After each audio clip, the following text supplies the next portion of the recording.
முதலாவது கேள்வி என்னென்னு கேட்டால், சென்ற வாரம் நான் சொன்ன ஒரு செய்தியை குறித்த ஒரு கேள்வினால் அதை பரவலாக கேட்குறதுனாலே அதை முன்னுரிமையாக எடுத்துக்கொள்கிறோம். வருஷப்படி எடுக்காமல் முன்னுரிமை எடுத்துக்கிறோம். என்ன சொன்னோம்னு கேட்டால், எம்எஸ் சுலைமான்கிறவர் மக்களுக்கு உரையாற்றும் பொழுது பிள்ளைகள் கஷ்டப்படக்கூடாதுன்னு நினைக்கக்கூடாது. இஸ்லாத்தில் கான்செப்டே கிடையாது.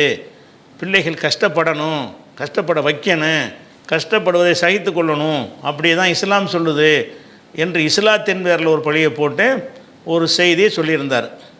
அப்போ இதை நம்பினான்னு வைங்க, அவன் என்ன செய்ய மாட்டான், உழைக்க மாட்டான், சம்பாதிக்க மாட்டான், அம்மாடி பிள்ளை கஷ்டப்பட்டு போகட்டுமேன்ட்டு நல்ல முன்னுக்கு வர்ற பிள்ளைகளாக இருந்தால் கூட அம்மாடி முன்னுக்கு வர விடக்கூடாது, எங்கேயாவது ஹோட்டலில் போய் சர்வர் வேலைக்கு சேர்த்து விடணும் அப்படிங்கிற லெவலுக்கு வந்துடுவான். அவ்வளோ ஆபத்தான ஒரு சமுதாயத்தை அதில் பாதாளத்தில் படுகொலியில் தள்ளக்கூடிய ஒரு டேஞ்சரான ஒரு கருத்தை அவர் சொல்லியிருந்தார். அது இஸ்லாத்தில் இல்லை என்பதை விளக்கி நம்ம என்னஞ்சோம், ஆதாரத்தின் அடிப்படையில் சொல்லியிருந்தோம். தப்பான ஆதாரம் வரை காட்டியிருந்தார், அதெல்லாம் விளக்கிட்டோம். அப்படி விளக்கும் பொழுது அவருடைய நிலையை பற்றியும் எடுத்து காட்ட வேண்டிய அவசியம் வந்துச்சு. ஏன்னு கேட்டால், அவர் சொல்லக்கூடியவர் நிஜமாக அதை நம்புகிறவராக இருந்தால் அவர் அதை கடைப்பிடிக்கணும்ல. அவரை நம்பாட்டியது ஒரு விஷயம். அவர் நம்புகிறாரு என்று சொன்னால் அவர் எதுக்கு பெரிய பங்களா கட்டியிருக்கிறாரு, அது பல ஒரு கோடிக்கு அதிகமான மதிப்புடைய ஒரு பங்களா எப்படி அவர் கட்டினார், எதுக்காக கட்டினார்? பிள்ளைகள் கஷ்டப்படக்கூடாதுங்கிறது தானே கட்டினார். அவருடைய பிள்ளைகளை எல்லாம் கல்லூரியில் படித்து பட்டதாரியை எப்படி ஆக்கினார்? கஷ்டப்படக்கூடாதுங்கிறது தானே. டீ கடையில் சேர்த்து விடலையில். அப்போ கஷ்டப்படக்கூடாது என்பதற்காக வேண்டி இவர் எல்லாம் செய்வாராம். ஆனால் மக்களுக்கு கஷ்டப்படுறதை சகித்துக்கிறங்கன்னு சொல்லுவாருன்னா இது என்னங்க நியாயம் அப்படிங்கிற மாதிரி நான் கேட்டிருந்தேன்ல. அதில் சிலர் என்ன செய்கிறாங்க, நீங்கள் சொல்கிறது கரெக்டாக தான் இருக்கிறது, நீங்கள் என்னென்ன சொத்து வாங்கியிருக்கேன், நீங்கள் வாங்கின பங்களா என்ன, அதை பற்றி நீங்கள் சொல்ல தயாரான்னு ஒருத்தர் கேட்டிருக்கிறாங்க. அதான் கேள்வி. என்னை பற்றி நீங்கள் பங்களாவெலாம் எடுத்து காட்டினீங்களே, அது மாதிரி அவர் நீங்கள் அது மாதிரி தானே இருக்கிறியே அப்படிங்கிற கருத்துப்பட அவர் கேட்குறார். அதாவது முதல் விஷயம், இப்படி கேட்கக்கூடியவர்களுக்கு முதல்ல என்னுடைய நிலைமை தெரிஞ்சு தான் கேட்கணும். நான் 50 வருஷமாக பொது வாழ்க்கையில் இருக்கிறேன். 50 வருடங்களாக இந்த பிரச்சார பணியில், 50 வருடத்து நெருக்கமாக இந்த தாவா பணியில், பிரச்சார பணியில், சமுதாய பணியில் நான் ஈடுபட்டு வருகிறேன்.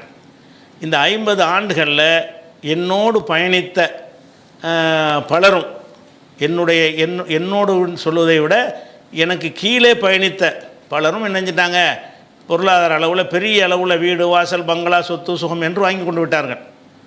என்னை பொறுத்த வரைக்கும் இன்றைக்கி தேதி வரைக்கும் எந்த ஒரு சொத்தும் நான் வாங்கினது கிடையாது. என் பேரில் எந்த சொத்தும் கிடையாது. என் மனைவி மக்கள் பேர்லேயும் சொத்துக்கள் கிடையாது. என்னுடைய பாட்டனார் காலத்து வீடு ஒன்று பரம்பரை வீட்டிலேருந்து பிரித்ததில் எங்களுக்கு கிடைச்ச பங்கு, அந்த சின்ன வீடு தான் எனக்கு தொண்டியில் இருக்கிறது. அது நான் சம்பாதிச்சதில்லை, என் தகப்பனார் சம்பாதிச்சதும் இல்லை. என்னுடைய பாட்டனார் காலத்துடைய ஒரு வீடு அது. அது சும்மா 2 சென்ட்டுக்கு குறைவான இடம், அவ்வளோதான். எவ்வாறு இப்போ ஊருக்கு போனோம்னா தங்கி கொள்வோம். அந்த ஒரு வீட்டை தவிர, அதுவும் நான் சம்பாதித்து வாங்கின வீடு அல்ல. ஆனால் நான் வாங்கினா யாரும் குறை சொல்ல முடியாது. ஏன்னு கேட்டால், நான் மக்களுக்கு இப்படி போதிக்கலை.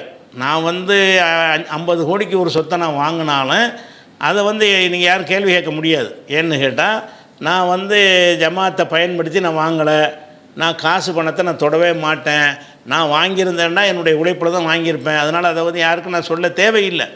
ஆனாலும் நாங்கள் அந்த சொத்துலாம் வாங்கலை. வாங்குகிற அளவுக்கு நம்ம சம்பாதிக்கிறது கிடையாது. வழங்குது அரசாங்கத்திலே கொஞ்சம் பல்ல காட்டினா பல ஆளுகளுக்கு வீடெல்லாம் ஒதுக்கி கொடுக்குறாங்க. எழுத்தாளர் அப்படி இப்படின்னு பலதும் கொடுக்குறாங்க. அதெல்லாம் கூட நம்ம அந்த மாதிரியான முயற்சி கூட பண்ணுவது கிடையாது. தந்தாலும் வாங்குவதும் கிடையாது. பள்ளி இழிக்க வேண்டி வந்துவிடும். அப்படி இருக்கிற காரணத்தினால எனக்கு எந்த ஒரு வீடு வாசல் தொண்டிலையும் கிடையாது, சென்னையிலையும் கிடையாது. சென்னையில் நாங்கள் வாடகை வீட்டில் தான் இருந்து கொண்டிருக்கிறோம். அதுபோக தமிழகத்தில் எந்த ஒரு பகுதியிலையும் எந்த ஒரு சொத்தும் நமக்கு கிடையாது, வாங்கினது கிடையாது. இந்த பரம்பரையான வீடு, அதில் கொஞ்சம் இடித்து பராமரித்து பண்ணி கட்டியிருக்கிறோம் அந்த பழைய வீடில். அதை தவிர வேறு ஒன்றும் கிடையாது. அதனால் நீங்கள் சுலைமான் வந்தார்னா அவர் எனக்கு பின்னாடி வந்தவர் தான். அவங்களுக்கெல்லாம் எந்த சம்பாத்தியம் இல்லை. எனக்கு சம்பாத்தியம் இருக்குது, ஆனால் நான் வீடெலாம் வாங்கலை. அவ்வளோக்கு சம்பாதிக்கல, வீடு வாங்கலை. இன்றைக்கி வரைக்கும் வாடகை வீட்டெலாம் இருக்கிறோம். நான் எனக்கு பிறகு என் பிள்ளைகள் அவங்களாம் சம்பாரித்து தான் அவங்களுக்கு வாங்கிக்கிறணுமே தவிர நான் எதுவும் வாங்கி கொடுத்துட்டு போகலை. இப்போ கடைகள் 3 மாற்று கடை இருக்குதுன்னு சொன்னால், அந்த கடை எல்லாம் வாடகை கடை. கடையுடைய இடம் நமக்கு சொந்தமானதில்லை. வாடகைக்கு எடுத்து தான் அந்த 3 கடைகளும் நடத்தி கொண்டிருக்கிறார்கள். அதனால் இந்த பொது வாழ்க்கையில் நான் வந்து சம்பாரித்தேன் போனேன்னு எவனுமே சொல்ல முடியாது.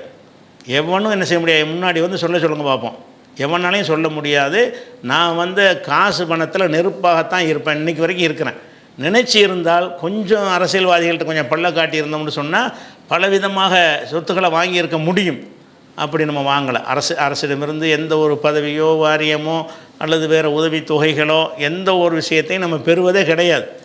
அப்படிங்கிறதுனால நம்ம சம்பாத்தியம் கஷ்டமில்லாமல் சாப்பிடுவதற்கு போதுமானதாக இருக்குது. அதோட திருப்தி அடைந்து கொண்டு போகிறோம். என்னுடைய குடும்பத்திலையும் அதை வாங்கி போடுங்க இதை வாங்கி போடுங்கன்னு நச்சரிக்க மாட்டார்கள். நம்ம குடும்பத்தில் என்ன இருக்குதோ அதில் இருந்து வாழ்ந்து கொள்வார்களே தவிர வீடு வாங்கணும் வாசம் வாங்கணும்னு என்னை நச்சரித்து இருந்தாங்கன்னு சொன்னால் நான் கூட ஏதாவது தடுமாறி போயிருப்பேன்.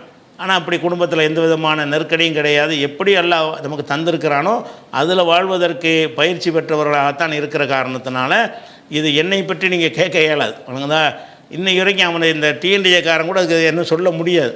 தாமுகக்காரன் கூட இது வரைக்கும் சொன்னது கிடையாது. அதனால் வந்து சொத்து பத்துலாம் ஒன்றுமே வாங்க கிடையாது. அதில் இன்ட்ரெஸ்ட்டும் கிடையாது. அது இல்லைங்கிறதுனால ஒரு வருத்தமும் கிடையாது. எல்லாருக்கும் வீடு இருக்க நமக்கு மட்டும் ஒரு வீடு இல்லையேன்னு கவலைப்படுவாங்கள்ல, எனக்கு அந்த கவலையும் கிடையாது. எந்த கவலையும் கிடையாது. எனக்கு அது நாட்டம் கிடையாது, இன்ட்ரெஸ்ட்டும் கிடையாது. வாங்குகிற அளவு கைவசத்தில் பெரிய தொகையும் கிடையாது. அதனால் அது என்னை பற்றி நீங்கள் கேட்க இயலாது என்பதை அவங்களுக்கு பதிலாக சொல்லிக் கொடுக்குறேன்.